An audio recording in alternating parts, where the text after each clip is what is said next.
체육 전공으로서 비전공자로 합격하게 되어서 수험생 여러분들께 좋은 정보 드리고자 이 자리에 나오게 되었습니다. 저 평균 76점이었습니다. 3년차 때는 요약 강의 위주로 해가지고 기출 문제를 반복하면서 공부를 했었는데 고득점을 하게 된 것 같습니다. 제 강의를 어떤 식으로 활용했는지 먼저 풀어보고 대처를 하는 연습을 한 다음에 그 이후에 풀고 나서 평가단에 첨삭 받고 이제 강의를 활용하면서 암기도 잘 되고 대처하는 능력도 기르고 이런 식으로 활용을 했던 것 같습니다.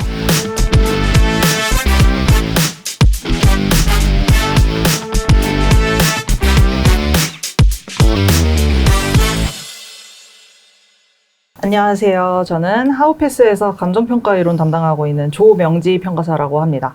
오늘 또 36회 합격하신 분 모시고 인터뷰를 진행하게 되었는데요. 자, 먼저 자기소개 부탁드립니다. 안녕하세요. 올해 36회 감정평가사에 4년차로 합격하게 된 박지원이라고 합니다. 저는 그 체육 전공으로서 비전공자로 합격하게 되어서 수험생 여러분들께 좋은 정보 드리고자 이 자리에 나오게 되었습니다. 원래 전공이 전혀 상관이 없었어요? 네네.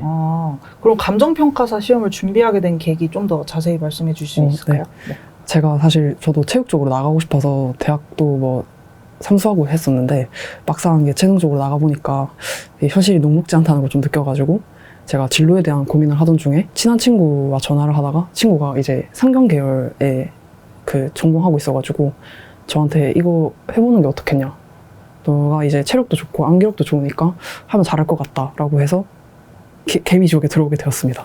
1차 시험 어떤 식으로 준비했었는지 한번 설명 부탁드립니다. 저 같은 경우는 1차를 이제 하우패스에서 수강을 했었는데 그 초시 때도 그렇고 3년차 때도 그렇고 두 번 다 제가 하우패스에서 수강을 했었습니다. 3년차 때는 이제 고득점으로 합격을 했었는데 초시 때는 하우패스 모든 커리큘럼을 따라가면서 모의고사까지 응시를 하면서 이제 공부를 했었고 3년차 때는 시간이 아무래도 없다 보니까 그 요약 강의 위주로 해가지고 기출 문제를 반복하면서 공부를 했었는데 고득점을 하게 된 것 같습니다. 몇 점 받으셨어요? 저 평균 76점이었습니다. 굉장히 고득점하셨어요. 아닙니다. 2차 시험 이제 각 과목별로 어떻게 공부했는지 좀 여쭤볼 건데요. 네. 먼저 실무 어떤 식으로 공부했는지 한번 말씀해 주시죠. 실무 같은 경우는 저 2년차 때까지는 좀 하루에 100점, 200점씩 꾸준히 푸는 걸 목표로 했었고요. 근데 이제 제가 떨어지고 나와 보니까 그런 공부 방법에 좀 한계를 느껴가지고 3년차 이후에는 이제 양보다는 질 위주로 공부를 했던 것 같습니다. 많이 풀기보다는 제가 풀었던 거에 대해서 스터디원들과 공유를 하면서 어떤 거를 적어야 득점에 유효하고 그리고 시간이 부족하기 때문에 어떤 걸 빼고 어떤 걸 적는 게 나을까 이런 걸 고민하는 과정을 계속 거치고 그다음에 제가 뭐 어디에서 실수를 많이 한다, 뭐 예를 들어서 시점 수정 시 계산 실수를 많이 한다 이런 거는 이제 보완을 하려고 뭐 오히려 기본 문제집으로 돌아가서 계속 그거를 연습을 하거나 뭐 어이없는 실수를 하는 거를 모두 이제 잡으려고 노력을 했던 것 같습니다. 법규 과목을 어떤 식으로 공부했었는지도 말씀해 주시죠. 법규도 이제 실무랑 비슷하게 2년차 때까지는 조금 양을 위주로 공부를 했던 것 같습니다. 기출을 많이 풀고 그 다음에 스터디도 많이 푸는 방법으로 공부를 했었는데 이런 방법으로는 이제 고득점 하기는 어렵겠다라는 생각이 들어가지고 3년차 이후에는 계속해서 어떻게 하면 목차를 좀 더 교수님께 드러낼 수 있을지, 그 다음에 내가 이 내용을 이해하고 있다는 것을 교수님께 어떻게 하면 보여줄 수 있을지를 고민하면서 목차 짜는 연습을 계속했던 것 같습니다. 이론 과목 공부 어떻게 했는지 좀 상세히 나눠서 여쭤볼 건데요. 네. 제일 먼저 연차별로 간단히 좀 어떻게 공부했었는지 우선 말씀해 주시죠. 우선 2년차 때까지는 조금 암기에 매몰됐던 것 같습니다. 그 기본서 암기도 너무 급급했던 탓에 뭔가 내용의 깊이나 이런 거는 생각하지 못하고 암기만 해서 계속 공부를 했었는데 작년 같은 경우에 이제 이론 점수가 좀 떨어지는 경험을 하고 한계를 느껴서 이제 평가사님을 찾아오게 되었는데요.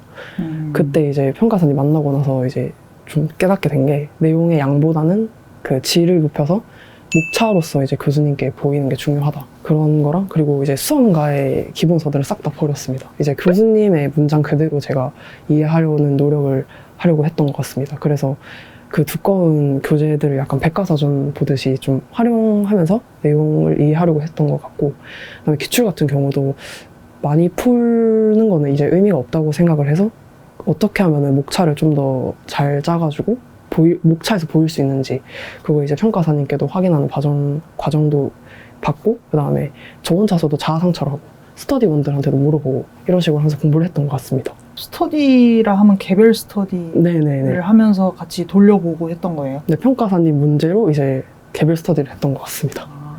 그리고 답안을 서로 네네네. 뭔가 첨삭해주는 그런 식으로. 네네네. 하거든요. 그러면 제 강의를 네네. 어떤 식으로 활용했는지 우선은 단과는 어떻게 활용하셨었나요? 기출 분석 같은 경우에는 조명지 평가사님이 그 기출에 출제된 시대적 배경이나 이런 걸 너무 잘 설명을 해주시기 때문에 풀고 나서 기출을 풀고 목차를 잡고 나서 이제 평가사님이 강의를 수강하면서 아 이런 게 있구나 이해하는 용도로 활용을 했었고 그다음에 이제 그 이후에 뭐 종합이나 파이널 같은 경우에는 이제 평가사님이 실무로서 이제 현재 문제가 되는 문제들을 바탕으로 논문이나 이런 걸 활용해서 이제 문제를 출제를 해주시는데 그 먼저 원래 순서는 강의를 하시고 그다음에 그거를 바탕으로 이제 문제를 풀게 하시잖아요. 저 오히려 이제 제가 작년에 ESG나 이런 거에서 좀 당황했던 기억이 있기 때문에 반대로 활용을 해서 먼저 풀어보고 뭐 예를 들어서 아무리 몰라도 뭐 네트워크 효과라고 하면은 무슨 의미일까 고민해보고 대처를 하는 연습을 한 다음에 제가 그 이후에 풀고 나서 평가단에 첨삭받고 이제 강의를 활용하면서 오히려 암기도 잘 되고 대처하는 능력도 기르고 이런 식으로 활용을 했던 것 같습니다. 그러니까 원래는 강의 듣고 그 네. 내용을 토대로 시험을 보려고 했던 건데 네. 어쩐지 제가 가르친 내용을 안 쓰더라고요, 답안에. 근데 알고 보니까 시험을 먼저 약간 생소한 문제 대처하는 용도로 연습을 하는데 썼더라고요. 네네. 잘하셨습니다. 그것도 좋은 것 같아요. 네네. 그럼 그 다음으로 GS는 어떤 식으로 활용을 하셨나요? GS는 이제 이것도 개별 스터디를 했었는데 스터디원들과 최대한 답안을 돌려보면서 이 목차는 좋은 것 같다. 이 목차가 들어가야 될 것 같다. 이런 거를 서로 피드백하면서 공부했던 것 같습니다. 그러면 되게 단연차 때는 네. 실무, 이론, 법규 다 네. 개별 스터디원 분들하고 좀 서로 더 논리적인 목차 잡는 거를 네. 위주로 네. 많이 연습을 하신 것 같네요. 네. 이제 마지막으로 수험생활 돌이켜 보셨을 때 네. 어쨌든 단연차로 합격을 하시긴 했잖아요. 네. 내가 이거는 했으면 혹시라도 좀 시간이 압축되지 않았을까 하는 좀 수험생분들한테 좀 말씀해 주시고 싶은 거 있으실까요? 침묵지를 경계하느라고 이제 2년차 때까지 아예 캠 스터디만 하고 개별 스터디만 했었는데 저는 이게 오히려 좀 독이 됐던 것 같아요. 제가 2년차 때 이제 타학원에서 등수도 좀 잘 나오고 이러다 보니까 당연히 그냥 어련히 뭐 합격하겠지 했었는데 지금 돌이켜보면은 남들과 스터디를 안 하기 때문에 제 답안지에 대한 객관적인 평가도 부족했던 것 같고 그리고 등수로 어떻게 보면은 좀 자만을 했던 것 같아요. 근데 이제 3년차, 4년차가 되면서 제 답안지에 대한 객관적인 피드백도 받고 그다음에 장점과 단점을 이제 객관적인 시선에서 알 수 있었기 때문에 그 단점을 보완하고 강점을 살리는 방향으로 공부를 하다 보니까 합격을 하게 된 것 같아서 다른 이제 진입하시는 수험생분들은 만약에 뭐 자기가 너무 활발한 성격이 아니고 침묵질 안 할 자신 있으면은 개별 스터디를 하는 건 저는 추천드립니다. 저도 개별 스터디원들이 결국은 다 합격했거든요. 네네. 좋은 스터디원들 만나서 열심히 하는 분위기만 조성이 잘 되기만 하면은 네네. 합격하는데 사실 도움이 많이 됩니다. 네. 네, 그럼 오늘 이렇게 인터뷰 네. 같이 해주셔서 감사드리고요. 자, 그럼 저희는 또 다음에 뵙도록 하겠습니다. 감사합니다.